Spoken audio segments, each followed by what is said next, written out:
다 같이 오늘 우리에게 주시는 말씀을 보겠습니다. 사무엘상 27장 1절에서 12절까지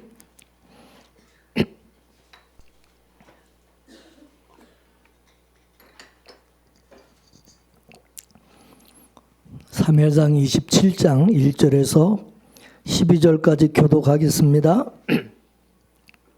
다윗이 그 마음에 생각하기를 내가 후일에는 사울의 손에 망하리니 블레셋 사람의 땅으로 피하여 들어가는 것이 상책이로다.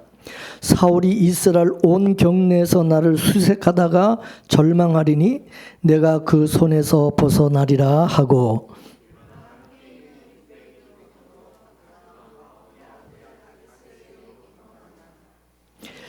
다윗과 그의 사람들이 각기 가족을 거느리고 가드에서 아기스와 동거하였는데 다윗이 그 두 아내 이스라엘 여자 아히노엠과 나발의 아내 되었던 갈멜 여자 아비가일과 함께 하였더니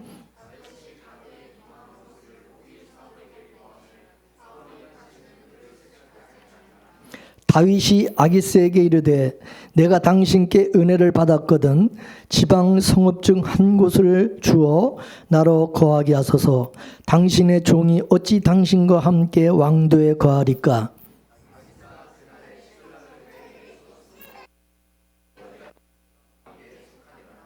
다윗이 블레셋 사람의 지방에 거한 날수는 1년 넉 달이었더라.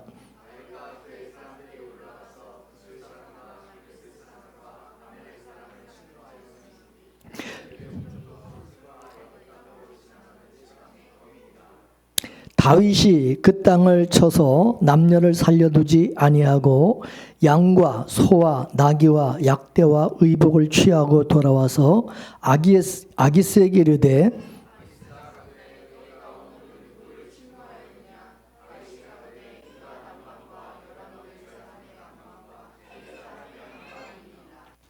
다윗이 그 남녀를 살려 가드로 데려가지 아니한 것은 그의 생각에 그들이 우리에게 대하여 이르기를 다윗의 행사가 이러하여 블레셋 사람의 지방에 거하는 동안에 이같이 행하는 습관이 있다 할까 두려움이었더라.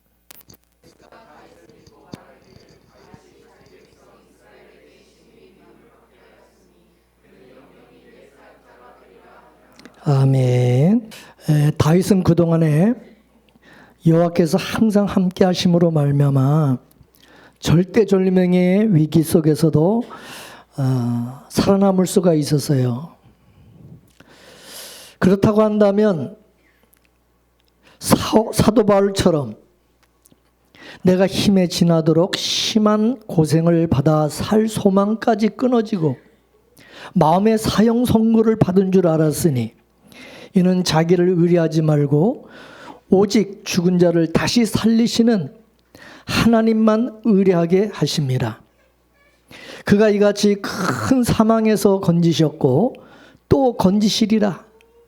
또한 이후에라도 건지시기를 하나님을 의지하여 바라노라. 그렇게 고백을 해야 될 텐데 다윗은 사울 왕이 계속 추격을 해오니까 신앙이 이제 흔들리게 되어지고 두려움에 사로잡히게 되었습니다. 하나님께서 앞으로 10번이든 20번이든 얼마든지 사울 왕을 물리치게 해주시고 또 사울이 자기를 죽이려고 몇 번이고 쫓아오든지 상관없이 하나님께서 자기를 보호해 주시고 지켜주실 것이라고 하는 그런 믿음을 가져야 되는데 다윗은 이상하게 사울을 두려워하게 되고 무서워하고 그래서 블레셋 땅으로 도망을 가고 말았다네. 망명을 했다는 것입니다. 그러니까 다윗은 자기 인생의 중요한 결정을 하나님의 뜻에 따르지 아니하고 자기 마음대로 한 거예요. 이건 다윗의 모습이 아니죠. 그죠? 전에는 안 그랬어요. 왜 이랬을까요? 하나님을 신뢰하고 믿음으로 살아간다면 앞으로도 이스라엘 땅 안에서 사울에게 쫓겨다니는 불안한 그런 생활을 계속한다 할지라도 그것을 이기고 버틸 수가 있었지만 그런 하나님을 믿고 신뢰하는 믿음이 흔들렸어요. 그래서 다윗은 이제 자기 생각을 갖기 시작을 했습니다. 자, 오늘 본문 1절과 2절 말씀 다 같이 한번 읽어보겠습니다. 시작. 다윗이 그 마음에 생각하기를 내가 후일에는 사울의 손에 붙잡히리니 블레셋 사람들의 땅으로 피하여 들어가는 것이 좋으리로다. 사울이 이스라엘 온 영토 내에서 다시 나를 찾다가 단념하리니 내가 그의 손에서 벗어나리라 하고 다윗이 일어나 함께 있는 사람 600명과 더불어 가드와 마옥의 아들 아기스에게로 건너가니라. 아멘. 다윗은 두 번씩이나 사울을 해치지 않고 살려주었지만 사울은 다윗의 진심과 충심을 인정하지 않고 계속 추격하고 사울왕은 자기의 진심과 충심을 알아주지 않고 계속 추격하고 죽이려고 할 것을 알고 불안해했어요. 또 십 사람들처럼 자기 주변에 정탐꾼들이 항상 있어가지고 유다 땅 어디 피해서 숨어있다 할지라도 사울왕에 또 갖다 일러 바치고 그럴 텐데 이 유다 땅에서는 어디 가든지 자신의 안정을 보장할 수 없다 그런 생각을 하게 된 거예요.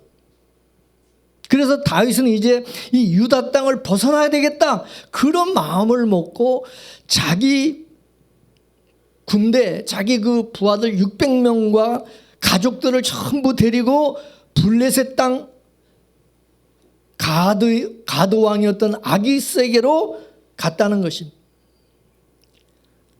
이 과정에서 다윗은 하나님께 묻지도 않고 자기 생각으로 한 거예요. 자기 생각으로 다 결정한 거예요. 지난 23장에서 보면은 이 블레셋 사람들이 그일라를 쳤을 때에 자기도 힘든 도피 생활 중에 있었지만은 영적인 부담감을 느끼게 되었죠. 그래서 자기가 가서 저 블레셋 사람들을 치고 그일라 사람들을 도와줘야 되는지 하나님께 물어봤어요. 그때 하나님께서 가서 치라고 블레셋을 치라고 말씀하셨어요. 그래서 그 말을 들은 자기 부하들은 말도 안 된다고 말도 안 되게 뭔 말이냐 지금 쫓겨다니는 신세에 그렇게 나서서 또 그일라를 친다고 도와주면 그러면은 사울한테 이게 드러나가지고 발각돼서 또 위험할 텐데 아이 가만히 있으라고 가만히 좀 있어야 되는 거 아니냐 그래서 그 부하들 말을 들으니까 또 그 일리도 있잖아요. 그래가지고 또 다시 하나님 앞에 물어봤어요. 하나님 가서 쳐야 됩니까 말아야 됩니까? 그랬더니 하나님이 가서 치라고 또 말씀하시는 거예요. 그래서 순종하고 가서 블레셋 사람들을 치고 승리를 거두었던 그런 적이 있었습니다. 그와 같이 다윗은 하나님께 여쭤봤어요. 하나님 어떻게 해야 됩니까? 물어봤어요. 근데 오늘 1절 말씀에 보면은 다윗은 하나님의 생각을 여쭤보지 않고 자기 생각으로 했다는 거예요. 자기 생각으로.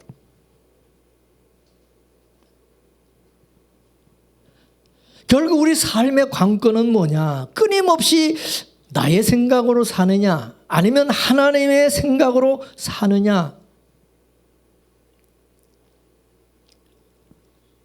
중요한 우리가 결정을 할 때도 그렇지만은 평소에 우리가 작은 일이라도 별것 아닌 일에도 우리는 하나님이 이렇게 하시기를 원하는지 정말 저렇게 하기를 원하시는지 물어봐야 되고 기도해야 된다 이것입니다. 그냥 나 좋은 대로 막 내 생각대로 막 하는 것이 아니라 내가 판단하고 내가 막 결정하고 또 옆에 사람들이 뭐라고 막 그러니까 그 말 듣고 또 내가 막 또 결정하고 막 따르는 게 아니라 우리는 하나님이 나의 주가 되시고 왕이 되시잖아요. 그러니까 어떻게 해요? 그분에게 물어봐야지. 하나님 어떻게 하는 것이 하나님이 기뻐하시고 하나님이 좋아하시는 일입니까? 물어봐야 된다 이거야. 맞습니까? 다윗은 그동안 아슬아슬한 절제절명의 그런 위기 속에서 이 사울에게서 벗어난 것이 하나님의 보호하심과 인도하심이었다는 거 잘 알고 있었어요. 근데 왜 그걸 잊어버리냐요? 또 그걸 또 잊어버린 거예요. 그리고 자기 생각을 갖기 시작한 거예요. 자기 생각. 다윗은 사울에게 쫓길 때도 믿음으로 잘 이겨왔어요. 근데 지금은 어려움에서도 이제 다 벗어났어요. 사울에게 지금 추격을 받아가지고 뭐 포위를 당한 것도 아니에요. 근데 오히려 더 불안해하고 두려워하고 있는 거예요. 따라서 다윗과 같이 훌륭한 믿음의 사람도 조금 편해지면 이렇게 인간적인 생각을 할 수밖에 없는 연약한 존재라는 것을 성경은 그대로 우리에게 보여주고 있는 것입니다. 다윗 자신은 결코 대단한 영웅이 아니라는 거예요. 넘어지기 쉬운 연약한 존재라는 거예요. 다윗도. 이와 마찬가지로 우리도 다 참으로 연약한 존재라는 것을 알아야 된다는 겁니다. 사실 하나님께서 흙으로 지으셨고 다시 흙으로 돌아가라. 흙으로 돌아가는 그런 존재라고 말씀을 하셨는데 또 우리를 질그릇에다가 비유하기도 했어요. 쉽게 깨지기 쉬운 질그릇과 같다는 거예요. 그래서 우리가 늘 누가 별 의미 없이 그냥 툭 던진 그런 말 한마디에도 쉽게 상처를 받기도 하고 마음이 막 흔들리고 그 작은 일에도 쉽게 두려워하고 걱정하고 염려를 한다. 여러분 한때 갈멜산에서 이방의 그 우상 선지자 850명과 단독으로 싸워 이겼던 엘리야 선지자를 보세요. 850명의 선지자를 대적해서 이긴 선지자예요. 그런데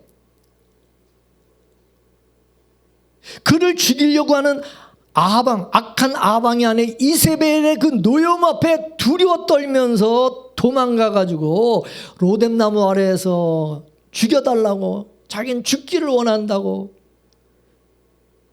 그런 연약한 그런 모습을 보여주고 있어요.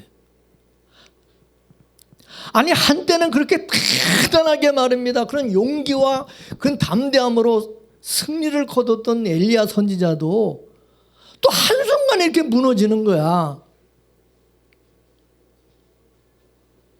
여러분 주님의 제자 베드로가 주님을 지키겠다고 칼을 빼가지고 대사장 종 말고의 귀를 잘랐던 그 용기,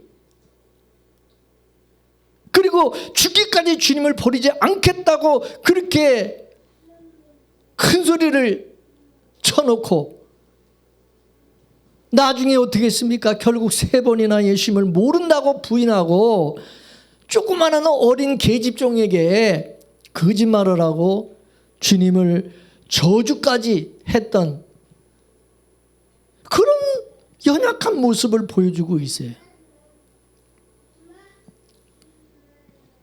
그러나 그런 베드로도 부활하신 주님을 만나고 성령의 충만함을 입고 난 이후에는 부활의 증인으로 또 대사도로서 십자가에 거꾸로 달려 순교를 하였어요. 따라서 우리는 다 연약해요. 그래서 우리 연약함을 도우시기 위해서 하나님이 예수님이 누구를 보내주셨어요? 예? 보혜사 성령님을 그래서 보내주신 거예요. 그렇기 때문에 우리는 뭐야? 연약한 우리는 절대적으로 성령의 도우심이 필요하다는 사실입니다. 아멘이십니까? 우리 신앙생활도 마치 롤러코스터를 타듯이 올라갔다 내려갔다 이렇게 반복을 해요.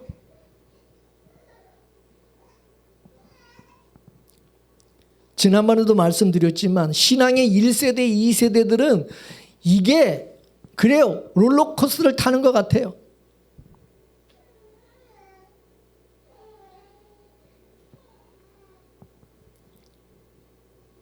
저희 아버님도 참 은혜를 많이 받으시고 믿음이 좋으시고 뭐 목회도 하시고 장로님이고 그러시는데 어떨 땐 또 시험 들어가지고 교회도 안 나가셔.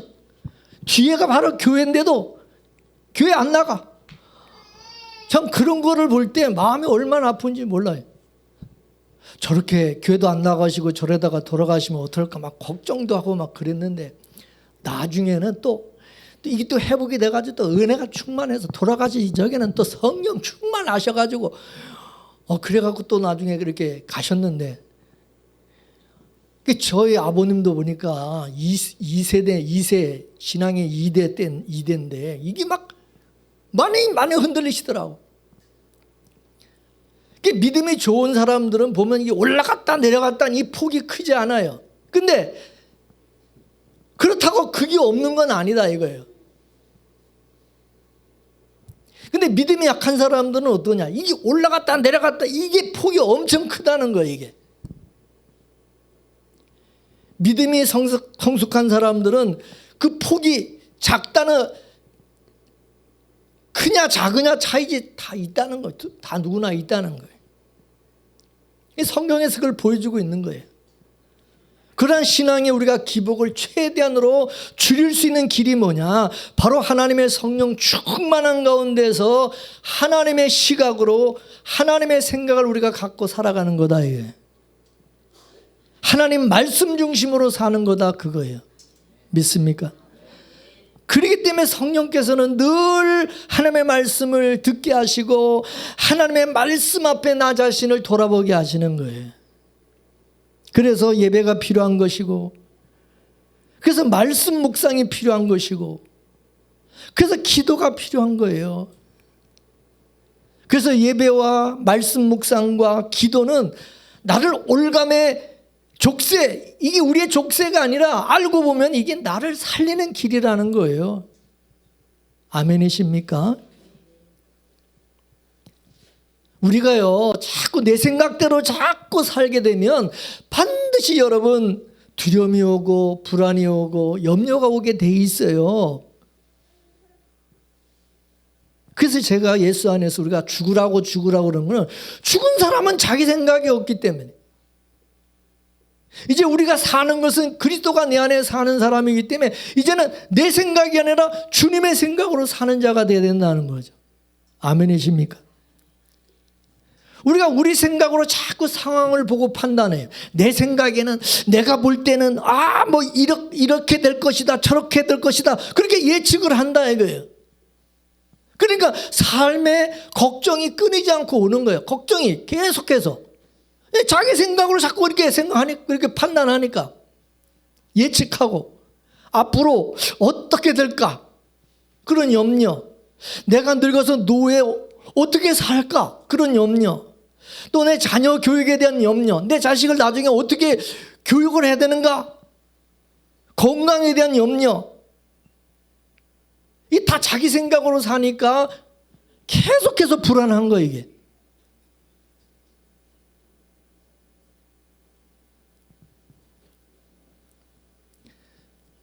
그래서 우리는 하나님의 말씀과 영의 생각을 가지고 살아야 된다는 것입니다.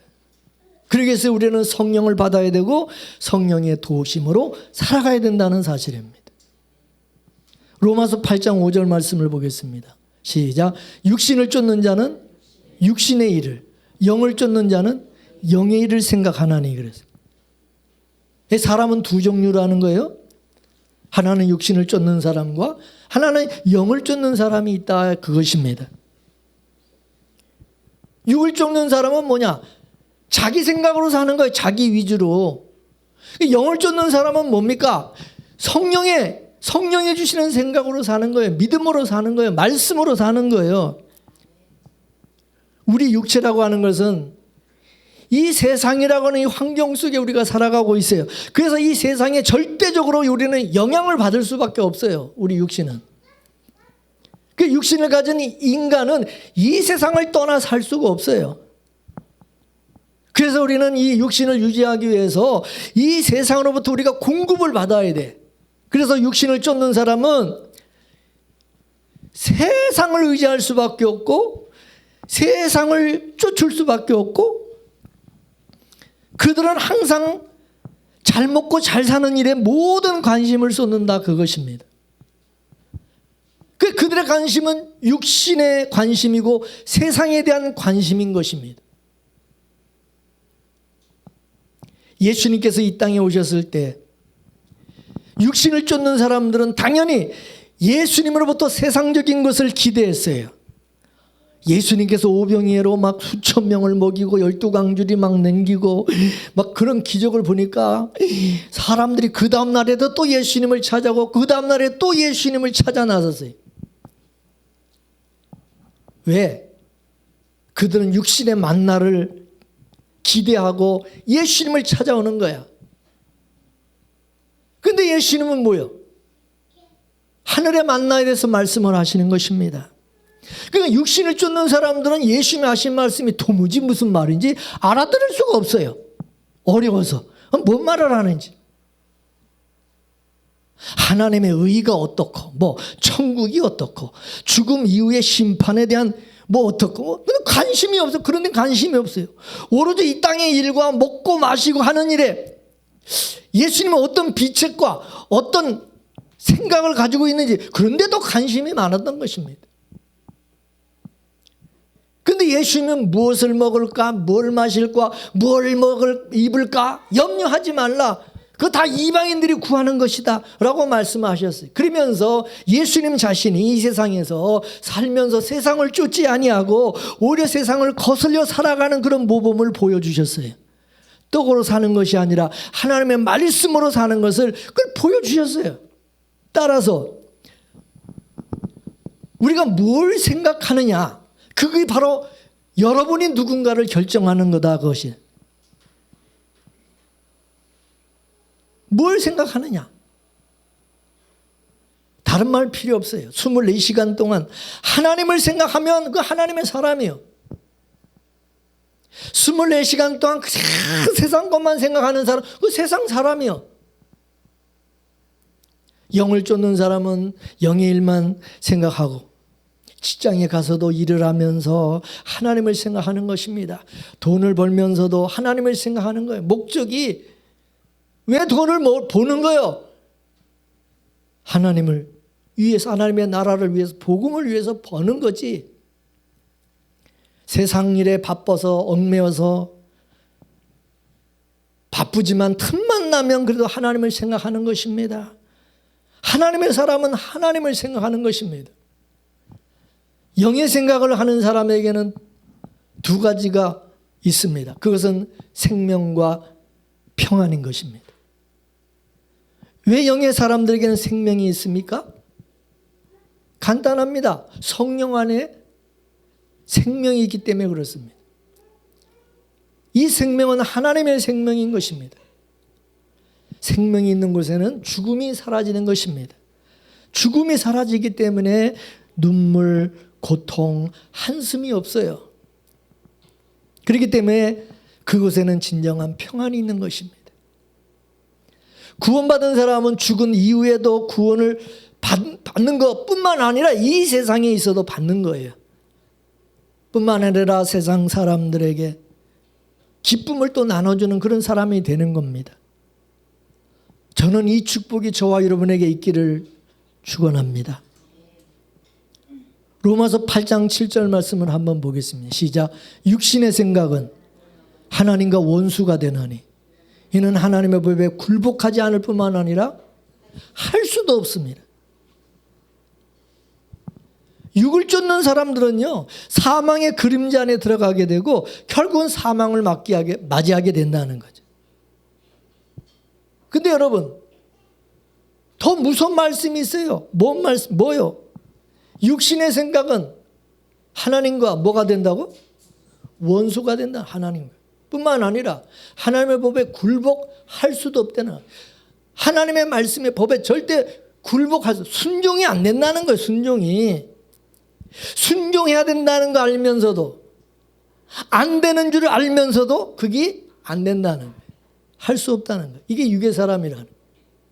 그러나 성령의 사람은 하나님의 말씀이 오면 순종을 하는 것입니다. 순종하는 것이 오히려 쉽다는 것입니다. 왜? 영을 쫓는 사람은, 영의 생각을 가진 사람은 쉬울 수밖에 없죠. 로마서 8장 또 8절 말씀을 보겠습니다. 시작. 육신에 있는 자들은 하나님을 기쁘시게 할 수 없느니라. 예. 육신에 있는 사람들은 하나님을 기쁘시게 할 수 없다.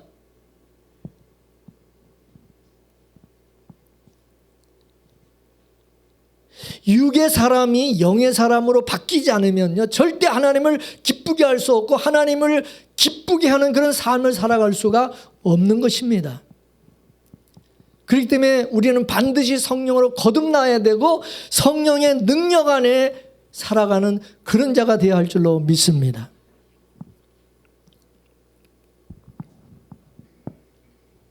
다윗은요, 이미 갓 선지자를 통해서 유다 땅을 떠나지 말고 유다 땅으로 가라는 그런 말씀을 들었어요. 그럼에도 지금 이스라엘 땅을, 유다 땅을 떠나 블레셋으로 망명하는 길을 선택하고 말았어요. 그 당시에는 전쟁이 많았기 때문에요, 나라마다 용병이 많이 필요했어요. 지금도 러시아와 우크라이나가 지금 전쟁을 하는데 하도 병사들이 많이 죽으니까 러시아도 세계에서 용병들을 돈 주고 사서 월급 줘가면서 전쟁을 하게 해요. 그래서 북한의 군인들도 지금 우크라이나에 전쟁이 좀 많이 가 있잖아요. 왜? 돈 받으니까 돈 받거든. 용병을 돈 주고선에 다 구하는 거거든. 자기 나라 군인들은 이제 군인들이 없으니까 용병들을 막 쓰는 거예요. 고대 왕들도 어떻게 하든지 한 명의 용사라도 더 데리고 있으려고 했기 때문에 예전에 적이었던 사람이라 할지라도 망명을 받아주는 거예요. 더구나 지금 다윗이 자기 혼자 지금 망명하는 게 아니라 600명의 군대를 데리고 자기 가족들과 함께 같이 지금 망명하겠다고 그러니 아기스 왕이 이거 뭐 거부할 이유가 없잖아요. 웬 떡이냐지, 웬 떡이냐지. 안 그래요? 21장에 보면은 도피 생활 초기에 다윗은 가드왕에게 한번 온 적이 있었어요. 그때 망명하려고 그랬는데 그때 골리앗과 싸워서 이긴 지 얼마 되지 않은 그런 때였기 때문에 블레셋 사람들이 골리앗을 바로 알아보고서는 골리앗을 죽은 다윗이라고 그러니까 다윗이 생명의 위협을 느끼고 침을 질질 흘리면서 미친 사람 척하면서 간신히 아기스 왕으로부터 벗어날 수가 있었어요. 근데 이제는 이스라엘 왕 사울 왕이 다윗을 원수로 생각하고 죽이려고 한다는 사실을 이게 다 알려져 있어요. 그러니까 블레셋 아기스 왕도 그걸 알고 있어요. 그 600명의 부하들을 데리고 자기 신하가 되겠다고 그러니까 아기스 왕의 입장에서는 얼마나 큰 이득입니까? 그래서 기꺼이 다윗을 받아준 거예요. 아기스가 결코 바보가 아닌 것입니다. 자기한테 이득도 없는데 여러분 다윗을 그냥 받아준 것이 아닌 것입니다. 여기에는 정치적인 계산, 정략적인 계산이 다 깔려 있는 거예요. 어떤 것이 자기한테 유리한지 다 머리 굴려가지고 자기가 유리한 대로 다 하는 것입니다. 이게 정치를 하는 사람들이에요. 블레셋과 이스라엘은 서로 원수지간이잖아, 두 나라가. 이스라엘 왕 사울의 강력한 라이벌이 다윗이잖아요. 그럼 그 라이벌인 다윗을 받아주고 도와줌으로 말미암아 이스라엘의 분열이 일어나도록 조장을 하는 거죠. 또한 다윗과 그 부하들에게 피난처를 제공하여 주고 그들을 용병으로 이용함으로써 자기가 힘들이지 않고 이스라엘 국경 마을을 공격하고 자기가 힘든 일을 대신 다윗에게 시켜가지고 자기는 그죠? 손도 안 대고 코 푸는 거죠. 이제 그런 계산으로 지금 받아주는 거죠. 그렇게 다윗이 블레셋 가드왕 아기스에게로 건너가자 비로소 다윗은 그 지긋지긋한 사울의 그 추격으로부터 벗어나게 됐어요. 그리고 1년 4개월이라는 그 기간 동안 블레셋 땅에 거주하게 되었습니다. 이제 다윗은 그 지긋지긋한 도피 생활을 마치고 이제 안정된 생활을 할 수 있게 되었어요. 그렇지만 블레셋 땅에서의 삶은 영적으로는 전혀 유익이 없는 기간에 있어요. 다윗이 그동안에 많은 시를 썼어요. 그 시편을 우리가 보면은. 근데 이 블레셋 땅에 있을 때는 시를 쓴 적이 없어요. 그냥 육체적으로는 편했는지 모르지만은 영적으로는 깊이 잠든 상태에 있었다 그 말입니다. 만약 다윗이 어려운 중에도 이스라엘 땅에 있었다고 한다면 고생을 했는지는 모르지만은 어떻겠습니까? 매 순간 하나님이 주신 은혜와 그 감격 속에 살 수가 있었을 것이고 하나님의 그 은혜와 도우심에 정말 감사하여 시편도 쓰고 노래도 하고 뭐 그런 일이 계속 있었을 거예요. 그러나 블레셋 땅에 갔을 때 이제 몸은 편했는지 몰라지만 영적으로는 완전히 침체에 빠지게 된 거죠. 그러므로 우리도 우리 스스로에게 질문을 해봐야 돼요. 몸이 힘들어도 마음의 은혜와 감격이 있는 것이 나은지, 아니면 영적인 침체에 빠져도 그냥 몸 편한 것이 나은지.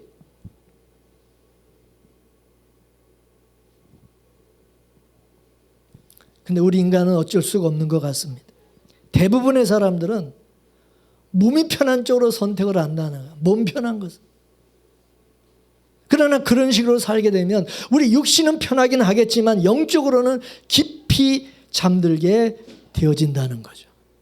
따라서 우리 믿는 사람들의 인생은 그 자체가 영적 전쟁과 같아요. 이 세상을 떠날 때까지 영적 전쟁이. 여러분 전쟁터에서 편하게 누워 자면은 여러분 그거 비정상 아닙니까? 전쟁터에서는 여러분 신발도 못 벗고 자고. 저도 군대에 있을 때 비상 걸려가지고 그래가지고 뭐 신발도 못 벗고 옷도 못 벗고 그냥 자다가 비상하면 뻘떡 일어나서 바로 또 나가야 되고. 그렇게 생활하다 보니까 발에 이게 뭐예요? 무좀이 생겨가지고 제대하고도 지금까지 무좀으로 고생하고 있는.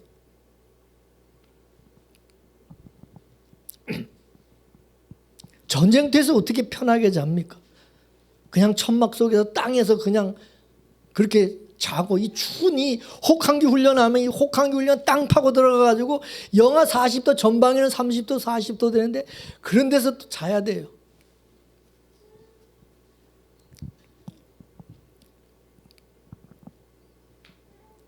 여러분 주전자 속에 개구리라는 이야기를 여러분 아시죠?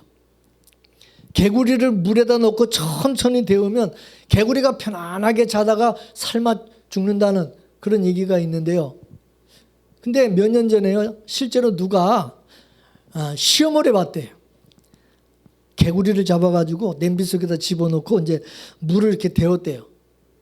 그랬더니 노곤하게 개구리가 자는 게 아니라 뜨거워지니까 팍딱 뛰어나오더라는 거예요. 그러니까 물을 데워서 이게 뜨거워지는데도 개구리가 가만히 있으면 물이 따뜻해져서 기분이 좋아서 편안해서 잠자는 게 아니라 그 개구리는 이미 잠자고 있는 개구리거나 아니면 죽은 개구리다 그것입니다. 모르는 거죠. 잠자고 있으니까 모르는 거예요. 죽었으니까 모르는 거지. 살아있는 개구리는 뜨거워지는데 어떻게 가만히 금방 뛰쳐나온다 이거지. 따라서 우리는 편안한 삶을 원하지만 삶이 너무 편하고 너무 안정적이면 오히려 스스로 질문을 해봐야 됩니다. 내가 지금 제대로 살고 있는 건지, 내가 지금 영적인 깊은 잠에 빠져 있는 것은 아닌지. 편안한 그 자체는 문제가 아니지만은 아무래도 삶이 편해지게 되면 어떻게 해요? 기도도 하지 않게 되고 말씀에 대한 간절함도 사라지게 되어지고 예배도 소홀해지게 되는 것이. 그러니까 편안한 것이고 좋은 것만 아니다 그 말입니다. 그래서 예수님이 그래서 성경에 뭐라 그러느냐, 데살로니가전서 5장 3절 말씀을 보겠습니다. 시작. 저희가 편안하다, 안전하다 할 그때에 잉태된 여자에게 해산의 고통이 이름과 같이 멸망이 호련히 저에게 이르리니 결단코 피하지 못하리라. 아멘. 그렇기 때문에 우리는 편안할수록 더 예배에 나와야 되고 더 기도를 해야 되고 말씀도 더 읽고 더 묵상하고 또 뭔가 봉사할 것이 없나 찾아보고 자꾸만 잠자지 말고 움직여야 된다. 움직여야 돼. 이게 지혜다 이것입니다. 편안하다고 여러분 운동도 안 하고 여러분 가만히 있어 보세요. 그러면 여러분 체력이 점점 떨어지고 몸이 망가지게 돼 있어요. 운동하는 것은 힘들어요. 여러분 운동하기 얼마나 힘들어요. 막 아프고 막 안 쓰도 막 근육을 쓰니까 막 얼마나 아파요. 운동하기 싫죠. 그러니까 안 움직이려고 그러지만 점점 더 몸이 나빠져요. 근데 운동을 하게 되면 운동할 때는 힘들지만은 여러분 이게 근육이 생기고 이제 그러면 점점 이제 이 체력이 강해지고 튼튼해지잖아요.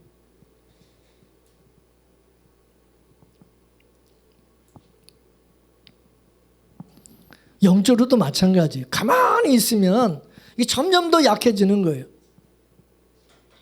다윗이 블레셋으로 망명한 것은 자기 육신 편안한 대로 그렇게 그쪽으로 그냥 도망가 버렸는데 근데 그건 하나님이 기뻐하는 일이 아니었어요. 하나님이 보실 때 다윗을 보면 괘씸하죠. 이놈의 자식 봐라. 나한테 물어보지도 않고 지 마음대로 결정해 지 마음대로 이렇게 행하네.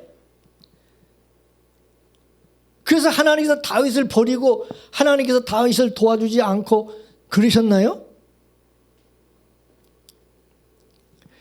다윗은 가드왕에게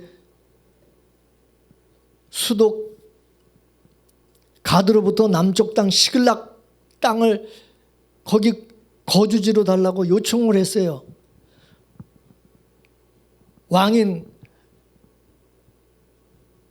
왕과 어떻게 같은 그 수도에 같이 살 수 있겠습니까? 그러면서 시글락 땅을 요구한 것입니다. 그러나 아기스 역시 이 정치적인 계산을 하고 생각을 이제 해보는 거죠. 시글락 땅을 주는 것도 괜찮은 거예요. 이스라엘과 접경지었던 이 시글락을 내어줌으로써 다윗이 자기 동족인 이스라엘과 싸우도록 유도를 하는 거죠. 그렇게 되면 영원히 이제 자기 부하로 남게 되든지 아니면 이스라엘의 왕이 되는 일은 생기지 않을 것이고 그러지도 않으면 싸우다가 전사하게 될 것이고. 근데 다윗이 1년 4개월 동안 시글락에 살면서 어떤 삶을 살았다고 그랬습니까? 더 남쪽에 있었던 이방 민족 기르스와 아멜렉, 구술 그쪽 지역을 침략을 해서 사람들 다 죽이고 가축과 옷 이런 걸 다 탈취해 가지고 왔어요. 아멜렉은 이스라엘이 출애굽을 해서 시내산을 향해서 갈 때에 이스라엘 백성들을 뒤에서 공격했던 민족인 것입니다. 그래서 40년이 지난 후에 가나안 땅에 들어가는 것을 앞두고 신명기 25장 19절에 하나님이 뭐라고 그랬느냐? 다 읽어보겠어요. 시작. 그러므로 내 하나님 여호와께서 내게 주어 기업으로 얻게 하시는 땅에서 내 하나님 여호와께서 너로 사방에 있는 모든 적으로부터 벗어나게 하시고 내게 안식을 주실 때에 너는 천하에서 아멜렉에 대한 기억을 지워버리라. 너는 잊지 말지니라. 이런 명령을 했어요. 너희들 가나안 땅에 들어가서 이제 편안하게 되면 안정을 찾으면 이 아멜렉을 진멸하라. 완전히 지워버리라는 이 땅에서. 그래서 사울왕 때에 하나님께서 아멜렉을 쳐서 그들의 모든 소유를 남기지 말고 전부 다 진멸하라. 그렇게 명령을 하였는데 사울왕이 그 명령에 어떻게 했어요? 순종했어요? 그 명령에 순종하지 않음으로 인해서 사울왕은 하나님께 버림을 받게 되었죠. 그게 살아남은 그 아멜렉을 이제 다윗이 공격을 해가지고 다윗이 공격을 해서 죽이는 거예요. 아멜렉을 진멸시키라고 하는 하나님의 명령은 그 명령을 지금 다윗이 수행하고 있어요. 그리고 히스기야 왕 때에 시몬 자손에 의해서 이 아멜렉을 또 공격을 했고, 또 마지막으로 에스더서에 보게 되면 에스더 때 아멜렉의 그 후손이었던 하만 총리, 하만과 그 일족을 처형함으로써 이 하나님의 명령, 이것이 다 이루어지게 됐어요. 성취하게 됐어요. 다윗이 블레셋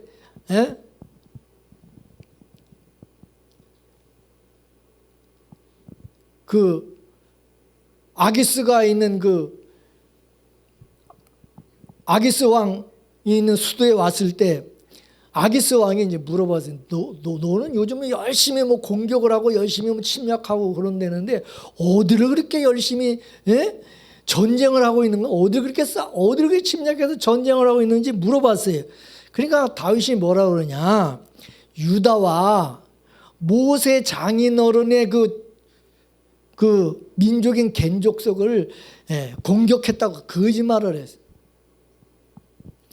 다윗은 아기스 앞에서 조국을 저버린 배신자 행세를 하면서 이스라엘 마을들을 아주 노력한 것처럼 그렇게 거짓말을 했지만 실제로는 이스라엘의 오랜 적이었던 남방의 그 약한 부족들을 습격하고 약탈을 했던 것입니다.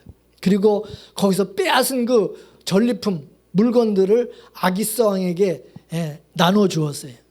그러니까 왕은 그거 전부 이스라엘에서 뺏어온 줄로 알고 있는 거예요. 아기스 왕은. 그러자 다윗이 확실한 이제 자기 신하가 되었다, 자기 부하가 되었다, 이렇게 생각을 하게 된 것입니다. 자, 12절 말씀을 보겠습니다. 12절 말씀. 오늘 시작. 아기스가 다윗을 믿고 말하기를 다윗이 자기 백성 이스라엘에게 심히 미움을 받게 되었으니 그는 영원히 내 부하가 되리라고 생각하니라. 여기 생각하니라 이 말은 여러분 의미로 따지면 뭐냐? 착각하니라 그런 말이에요. 아기스 왕이 착각하느라 착각하고 있다. 오늘 본문에 보면은 하나님이란 단어가 전혀 나오지 않아요. 근데 여러분 다윗이 어디에 있어도 심지어 잘못 판단하고 블레셋 가대에 들어가 있어도 하나님은 다윗과 함께 하시고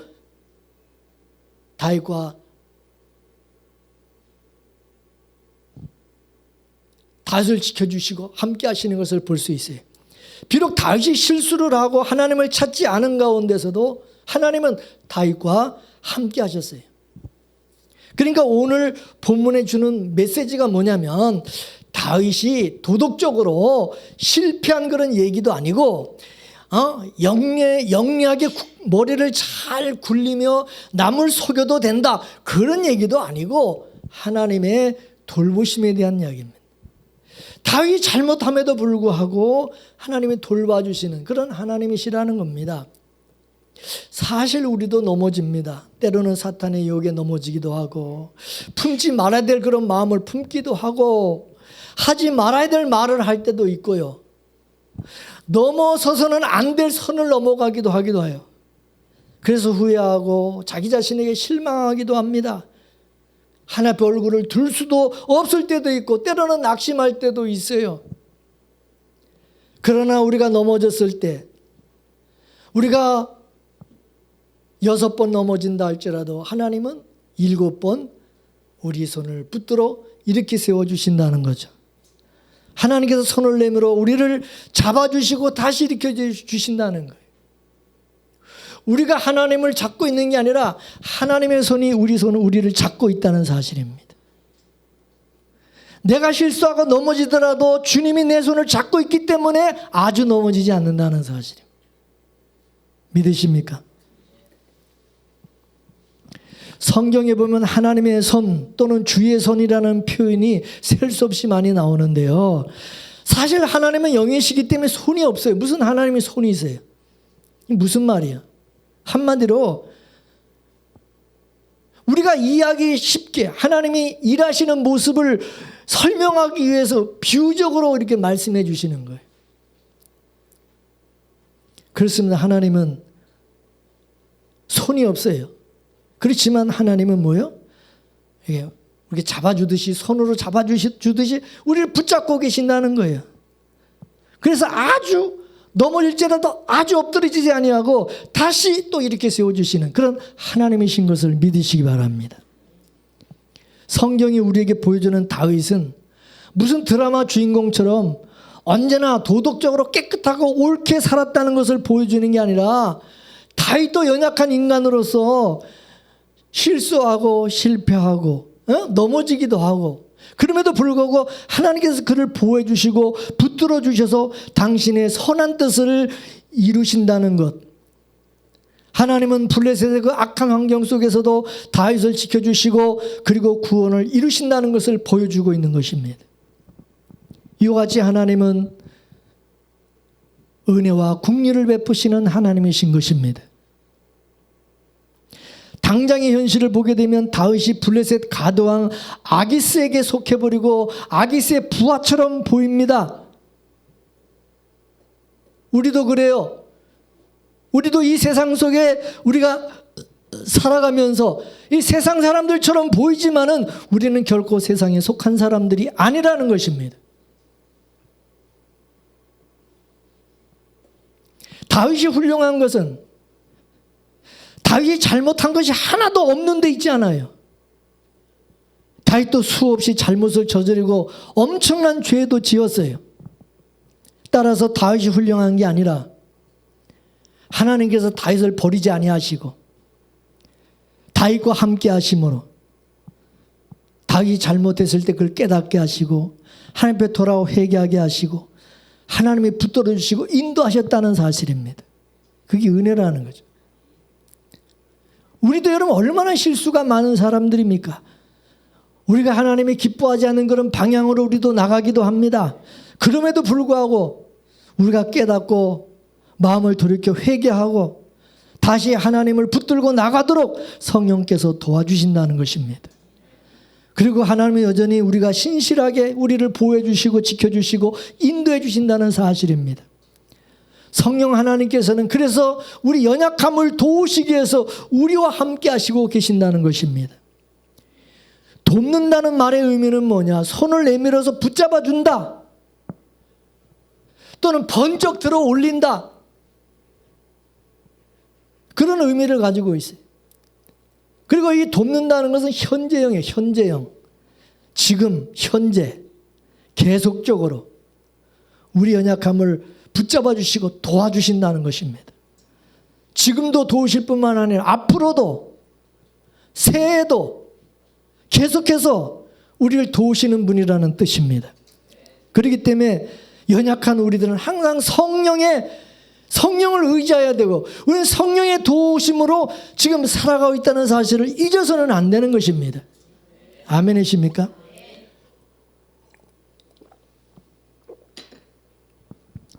사도 바울은 우리가 너무나도 잘 아는 말씀인 로마서 8장 28절 말씀 보면은 우리가 알거니와 하나님을 사랑하는 자 곧 그 뜻대로 부르심을 입은 자들에게는 모든 것이 합력하여 뭐를 이룬다? 선을 이룬다. 하나님의 선한 목적이 그대로 이루어지는 이 위대한 약속은 오직 그의 자녀들에게만 해당되는 말씀인 것입니다. 이 말씀은 하나님의 자녀들이 아닌 자, 하나님의 택한 자가 아닌 자에게 해당되는 말은 아니다 이게. 하나님의 말씀은, 이 약속은 약속의 언약의 후손들에게 주시는 말씀이요. 약속이고 믿습니까? 모든 사람에게 하는 약속도 아니고 또 그 사람들은 믿지도 않아. 우리는 언약의 후손이기 때문에 하나님의 그런 약속, 그런 언약을 우리는 믿는 것입니다. 할렐루야. 합력하여라는 의미는 뭐냐? 함께 일한, 서로 잘 어울려, 그런 뜻이에요. 모든 것이 서로 하모니를 이루어가지고 결국 좋은 열매, 좋은 결과, 좋은 축복으로 나타나게 돼 있다 이것입니다. 하나님의 능력이, 그의 계획, 그 하나님의 지혜가, 하나님의 신실하심이, 그 말씀이 우리 모두에게 선한 열매로 나타나게 하신다는 것입니다. 믿습니까? 우리는 그걸 확신해야 되는 거예요. 하나님께 사랑하는 자녀들의 삶을 책임져 주실 것을 확신해야 된다 이거예요. 하나님의 자녀는, 언약의 자손은, 언약의 자녀는 그걸 확실히 믿고, 아닌 사람들은 죽어도 안 믿어지고, 우리 믿음도 흔들리고 약할 수가 있지만 우리 믿음과 구원을 책임져 주시는 분은 누구냐? 하나님이신 것입니다. 내가 내 신앙을 책임지는 게 아니에요. 내가 내 믿음과 신앙을 관리하는 게 아니에요. 착각하지 마세요. 하나님이 나를 구원해 주셨으면 그 구원을 이루시는 분도 하나님이시고 주님이시고 책임져 주시는 분도 주님이신 거예요. 믿습니까? 주님이 핏값으로 사신 자들이기 때문에 주님이 버릴 수가 없어요. 다윗도 하나님이 택한 하나님의 언약의 자손이기 때문에 자녀이기 때문에 실수하고 넘어져도 또 붙들어 주시고 또 이렇게 세워주시고 또 책임져 주시는 거예요. 우리를 책임져 주시고 우리를 돌봐주실 하나님을 확실히 믿으십니까? 우리 삶에 일어나는 모든 의아스러운 일들이 그거 다 나는 몰라도 이해는 안 되지만 하나님의 손 안에 있고 하나님의 선한 그 목적, 그 선하신 뜻을 다 이루기 위함이라는 것을 여러분 믿으십니까? 이게 믿어지면 여러분 불안하지도 않고 두려울 것도 없고 염려할 것도 없는 거예요. 이게 안 믿어지니까 자꾸 불안한 거예요.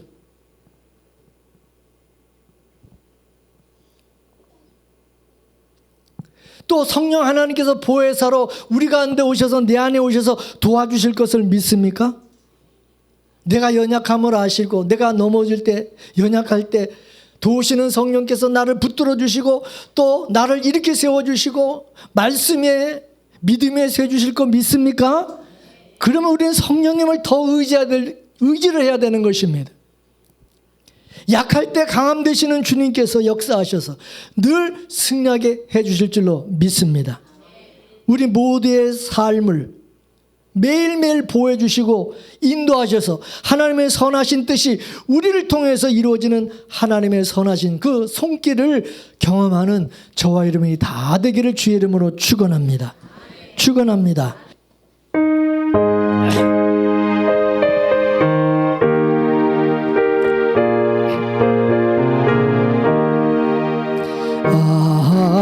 하나님의 은혜로 있을 때 없는 자 왜 구속하여 주는지 난 알 수 없도다. 내가 믿고 또 의지함은 내 모든 형편 잘 아는 주님 늘 돌보아 주실 것을 나는 확실히 아네. 왜 내게 굳센 믿음과 또 복음 주셔서 내 마음이 항상 편한지 난 알 수 없도다. 내가 믿고 또 의지함은 내 모든 형편 잘 아는 주님 늘 돌보아 주실 것을 나는 확실히 아네. 왜 내게 성령 주셔서 내 마음을 감동해 주 예수 믿게 하는지 난 알 수 없도다.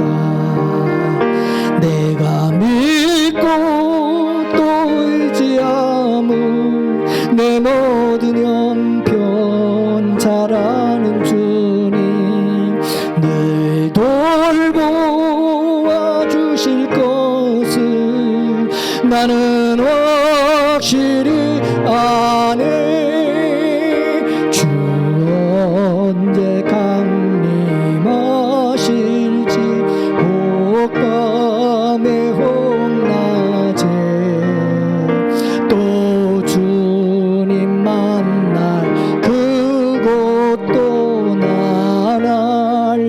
없도다. 내가 믿고 또 의지함은 내 모든 형편 잘 아는 주님 늘 돌보아 주실 것을 나는 확실히 아네. 할렐루야. 기도하겠습니다. 하나님, 우리는 때때로 나의 생각과 나의 뜻대로 살아갈 때가 많습니다. 그래서 시험에 들고 넘어지고 실족할 때도 있습니다. 하나님 아버지, 우리에게 늘 성령의 충만한 은혜를 더하여 주셔서 나의 생각이 아니라 영의 생각, 성령의 생각과 뜻을 쫓아 살아갈 수 있는 저들 되게 하여 주옵소서. 때로는 넘어지고 실수하고 다윗과 같이 죄를 범한다 할지라도 성령께서 우리에게 깨닫는 은혜를 주시고 회개하고 돌이키게 하시고 말씀 중심으로, 하나님 중심, 예수 중심으로 돌아오게 하여 주시고 주님의 약속의 말씀 붙들고 믿음으로 살아가게 하옵소서. 우리가 연약하여 또 우리가 쓰러진다 할지라도 하나님께서 우리를 붙들어 주시고 일으켜 세워주시고 끝까지 도와주시고 책임져 주실 것을 확실히 믿는 믿음을 더하여 주옵소서. 그 믿음 안에서 우리가 하나님 참 평안을 누리게 하여 주옵시고 우리의 믿음이, 우리의 삶이, 마음이 흔들리거나 요동치 않게 하여 주옵시고 굳건한 반석 위에 세워주시기를 기도합니다. 오늘도 우리 안에 역사하시는 성령의 도우심으로 항상 승리하며 살아가는 저들 모두가 되기를 기도하며 예수님의 이름으로 간절히 감사하며 기도 올려옵나이다. 아멘.